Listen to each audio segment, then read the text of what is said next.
Hi hello ನಮಸ್ಕಾರ. ನಾನು ಸುಗುಣ ಪ್ರಸಾದ್. ಉಡುಪಿ ಮಾಧ್ವ ಪಾಕಶಾಲೆಗೆ ನಿಮಗೆಲ್ಲ ಆಧಾರದ ಸ್ವಾಗತ. ನಾನಿಂದು ಕರಾವಳಿ ಕಡೆ ಮಾಡುವಂತಹ ಇನ್ನೊಂದು ಸಾಂಪ್ರದಾಯಿಕ ತಿಂಡಿಯೊಂದಿಗೆ ನಿಮ್ಮ ಮುಂದೆ ಬಂದಿದ್ದೇನೆ. ಇದು ಗೊಜ್ಜಂಬಡೆ ಅಂತ ಕರೀತಾರೆ ಇದನ್ನು. ಇದಕ್ಕೆ ನಾನಿಲ್ಲಿ 1 ಗ್ಲಾಸ್ನಷ್ಟು ಉದ್ದಿನ ಬೇಳೆಯನ್ನು ತಗೋತಾ ಇದ್ದೇನೆ.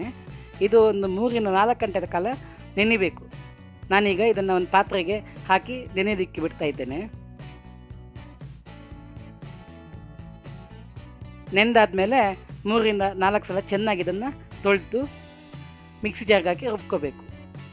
ನೋಡಿ, ಇಲ್ಲಿ ನಾನು ತೊಳಿತಾ ಇದ್ದೇನೆ.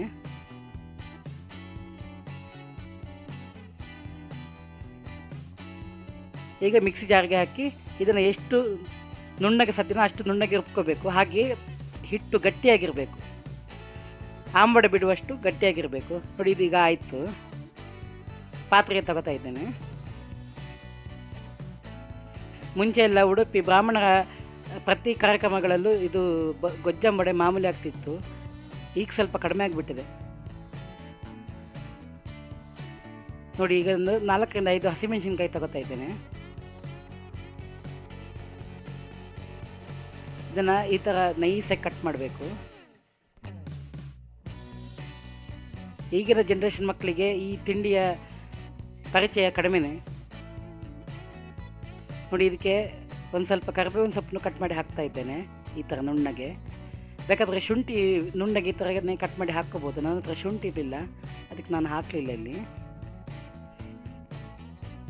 ನೋಡಿ, ಎಲ್ಲ ಆಯ್ತು ಈಗ ಕಟ್ ಮಾಡಿ. ಈಗ ಅದನ್ನು ರುಬ್ಕೊಂಡಿರೋ ಹಿಟ್ಟಿಗೆ ಹಾಕ್ಕೊಂಡು ಇದನ್ನ ಚೆನ್ನಾಗಿ ಕಲಿಸ್ಕೋಬೇಕು.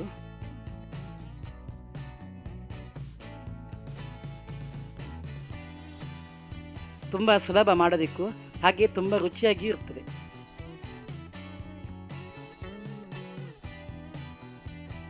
ನೋಡಿ, ಈಗ ಈ ಥರ ಚೆನ್ನಾಗಿ ಕಲಿಸ್ಕೋಬೇಕು.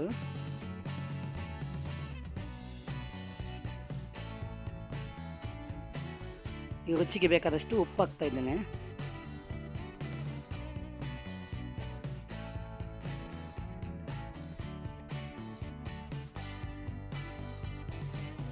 ಉಪ್ಪಾಕಿ ನೀಟಾಗಿ ಕಲಿಸ್ಕೋಬೇಕು.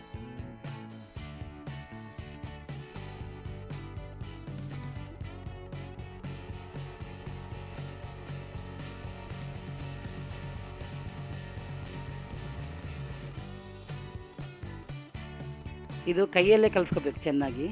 ನಾನು ಅದಕ್ಕೆ ಕೈ ಉಪಯೋಗಿಸ್ತಾ ಇದ್ದೇನೆ. ನೋಡಿ, ಈಗ ಎಣ್ಣೆ ಕಾಯಿಗೆ ಇಟ್ಟಿದ್ದೇನೆ. ಎಣ್ಣೆ ಕಾದಿದೆಯಾ ನೋಡ್ತಿದ್ದೇನೆ. ಎಣ್ಣೆ ಕಾದಿದೆ ನೋಡಿ, ಹಾಕಿರೋ ಹಿಟ್ಟು ಮೇಲೆ ಬರ್ತಾ ಇದೆ. ಈಗ ಒಂದೊಂದೇ ಆಂಬಡೆ ಎಣ್ಣೆಯಲ್ಲಿ ಬಿಡೋಣ. ನೋಡಿ, ಸ್ವಲ್ಪ ನೀರು ಕೈಗೆ ಹತ್ಕೊಂಡು ಆಮೇಲೆ ಒಂದೊಂದೇ ಆಂಬಡೆಯನ್ನು ಬಿಡಬೇಕು.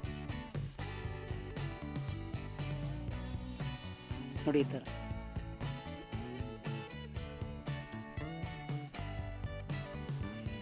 ಇದು ಮೀಡಿಯಂ ಫ್ಲೇಮಲ್ಲಿ ಇಟ್ಟು ಬ್ರೌನ್ ಕಲರ್ ಬರುವವರೆಗೂ ಕರಿಬೇಕು.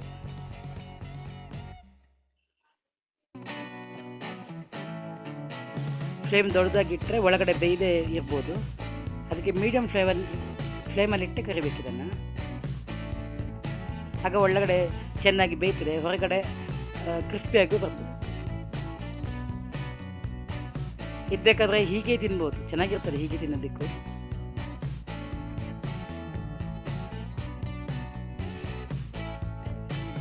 ಒಂದು ಸೈಡ್ ಬೇಯ್ತಾ ಇದ್ದಾಗ ಇನ್ನೊಂದು ಸೈಡ್ ತಿರುಗಿಸಿ ಹಾಕ್ತಾ ಬೇಯಿಸ್ಬೇಕು.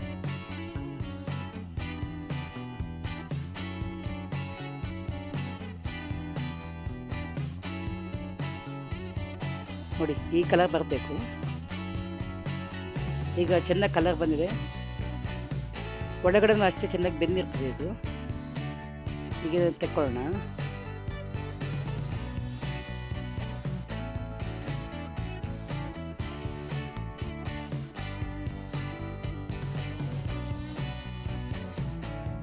ನೋಡಿ, ಇದಕ್ಕೆ ಮಸಾಲೆ ರೆಡಿ ಮಾಡ್ಕೋಬೇಕೀಗ. ಮಸಾಲೆ ರೆಡಿ ಮಾಡೋದಕ್ಕೆ ನಾನು 1 ಕಾಯಿಯಷ್ಟು ಕಾಯಿ ತುರಿ ತಗೋತಾ ಇದ್ದೇನೆ. ಚಿಕ್ಕ 1 ಕಾಯಿಯಷ್ಟು ತಗೋತಾ ಇದ್ದೇನೆ. ನಾನಿಲ್ಲಿ ಮಿಕ್ಸಿಗೆ ಹಾಕ್ಕೊಳ್ತಾ ಇದ್ದೇನೆ. ಇದು ತುಂಬ ಖಾರ ಹಾಕಬಾರ್ದು, ಅದಕ್ಕೆ ನಾನಿಲ್ಲಿ ಬ್ಯಾಡಗಿ ಮೆಣಸಿನಕಾಯಿ ಮಾತ್ರ ಯೂಸ್ ಮಾಡ್ತಾ ಇದ್ದೇನೆ. ಅದು ಒಂದು 5ರಿಂದ 6 ಮೆಣಸಿನಕಾಯಿ ಮಾತ್ರ ಹಾಕ್ಕೊಳ್ತಾ ಇದ್ದೇನೆ. ತುಂಬ ಖಾರ ಆದರೆ ಅಷ್ಟು ರುಚಿ ಇರೋದಿಲ್ಲ. ನೋಡಿ, 1 ಸ್ಪೂನಷ್ಟು ಧನಿಯಾ, 1 ಸ್ಪೂನಷ್ಟು ಜೀರಿಗೆ, ಹಾಗೆ 1 ಸ್ಪೂನಷ್ಟು ಸಾಸಿವೆ ಹಾಕೋಬೇಕಿದಕ್ಕೆ. ಹಸಿಯೇ ಹಾಕ್ಕೋಬೇಕು, ಹುರಿಯೋಂಥದ್ದೇನಿಲ್ಲ. ನೋಡಿ, ಇಷ್ಟು ಹಾಕ್ಕೊಂಡಿದ್ದೀನಿ ನಾನೀಗ. ನಾನು 1 ಗ್ಲಾಸಷ್ಟು ಉದ್ದಿನ ಬೇಳೆ ತಗೊಂಡಿದ್ದೇನೆ. ಅದಕ್ಕೆ ಬೇಕಾದಷ್ಟು ಪ್ರಮಾಣದಲ್ಲಿ ನಾನು ಹಾಕ್ಕೊಳ್ತಾ ಇದ್ದೇನೆ ಮಸಾಲೆ ಎಲ್ಲ.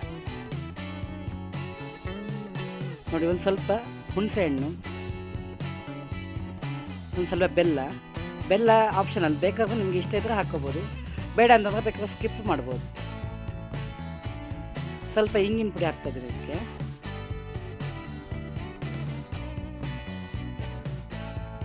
ಈಗ ಒಂದು ಪಾತ್ರೆಗೆ ಎಣ್ಣೆ ಹಾಕಿ ಒಗ್ಗರಣೆ ಹಾಕ್ತಾ ಇದ್ದೇನೆ. ಸಾಸಿವೆ, ಕರಿಬೇವು ಹಾಕಿ ಒಗ್ಗರಣೆ ಹಾಕ್ಕೋಬೇಕು.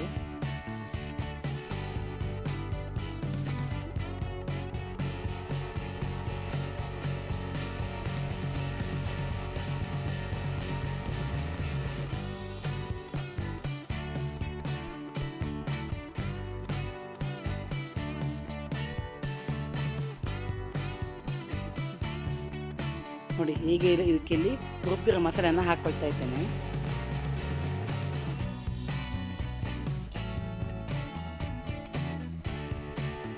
ಇದೊಂದು ಸ್ವಲ್ಪ ನೀರೇ ಆಗಬೇಕು. ನೀರಿನ ಪ್ರಮಾಣ